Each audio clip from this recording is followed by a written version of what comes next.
తల్లి రేణుకెళ్ళమ్మ మిమ్ము రాజుగారు పిలువనంపే రేణుకెళ్ళమ్మ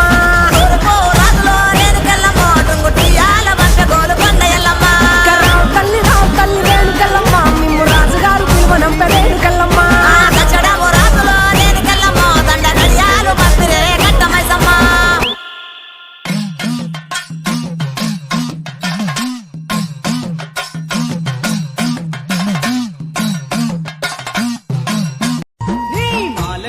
మహిమ ఉన్నది దుర్గమ్మ నా మనసు లాగుతున్నది భక్తి నాలో పెరుగుతున్నది. నిప్పులగుండం నవరాత్రుల్లో ఒక ముఖ్య ఘట్టమైన ఈ కార్యక్రమానికి 15 రోజుల ముందు నుంచి చింతమాను పొల్లలను అంటే చింత చెట్టు పొలాలను తీసుకొచ్చి బాగా ఎండబెట్టి